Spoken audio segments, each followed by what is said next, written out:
Kalau boleh tahu nama yayasannya apa, Pak? Namanya Mambaul Bayan. Oh, Mambaul Bayan juga namanya. Namanya Mambaul Bayan. Berarti nama ini juga dipakai untuk yayasan ini, untuk pondok pesantren juga. Betul. Sama Mambaul Bayan juga. Semua namanya Mambaul Bayan.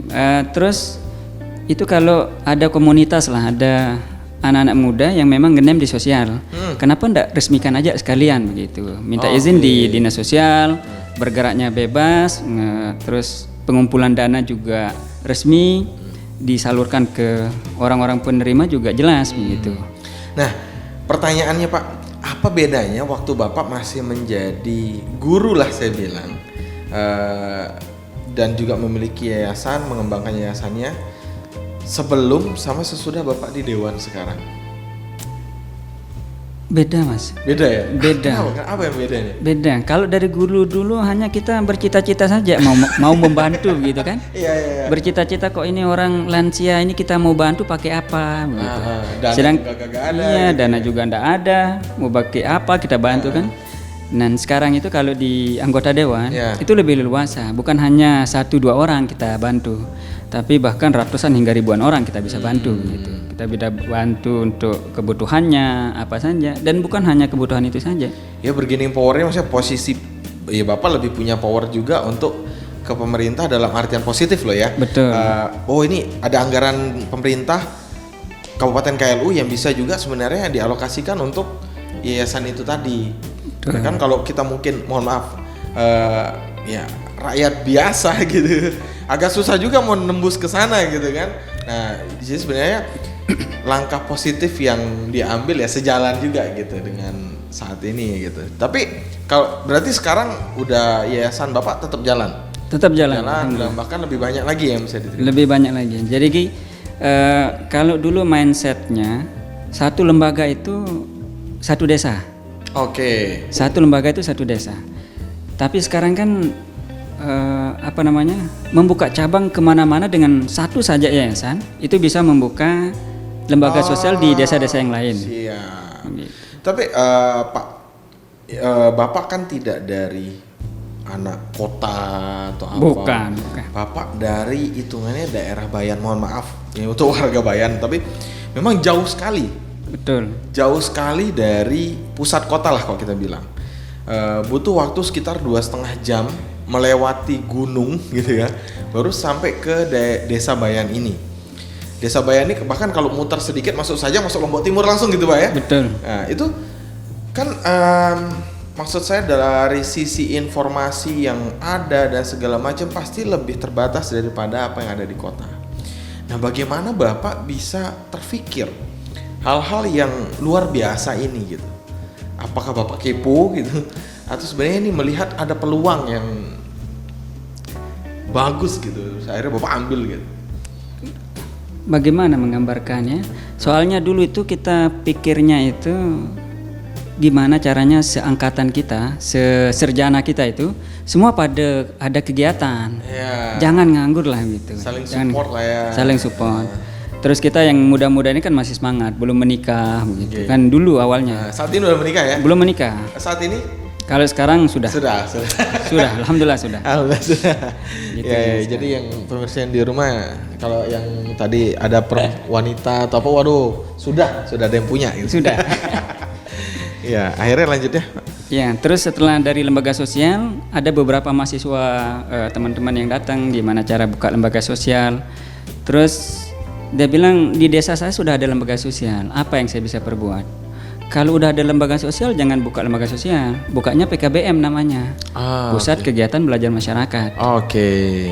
Itu lebih menarik lagi, lebih menarik dan lebih bagus lagi programnya. Salah satu program yang bisa diakses itu kan PKW namanya sekarang itu, program kewirausahaan. Iya. Program kewirausahaan. Iya, wirausaha untuk anak muda. Dan itu bisa dijemput hanya dengan PKBM. PKBM ini itu program pemerintah itu yang dananya luar biasa untuk dikucurkan di sana. Okay. Siapa yang bisa mengakses ini bukan orang-orang tua, ini anak-anak muda. Anak muda, kalau orang tua malah nggak dikasih ya. Kalau orang-orang tua kan semangatnya yang kurang, gitu. Semangatnya yang kurang. Kalau anak muda ini kan persyaratan, kelengkapan administrasi segala macam cepat diurus.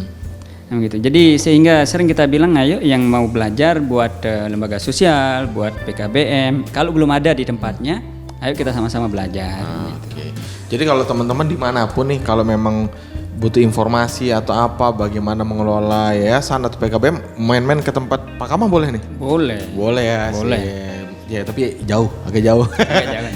Tapi iyalah, mau belajar masa nggak harus butuh effort lah, harus butuh usaha. Nah, desa itu biasanya kita sama-sama orang Sasak, kita sama-sama orang Lombok nih. Kalau pemikiran teman-teman, apalagi orang tua di desa, itu biasa agak tertutup ya Pak Kamah ya. Betul. Kadang kurang memberikan ruang untuk yang muda-muda. Contoh aja nih, imam, khotib aja tuh kalau di desa yang itu aja, yang orang-orang tua itu aja muter gitu. Apalagi kita baru ngomong sedikit, apa lu anak muda gitu, anak kecil, baru anak kemarin sore udah mau ikut-ikut campur urusan orang tua. Sering terjadi seperti itu di desa-desa. Nah, tapi saya heran nih, 27 tahun waktu Pak Kamah mencalonkan diri sebagai anggota legislatif dan akhirnya terpilih.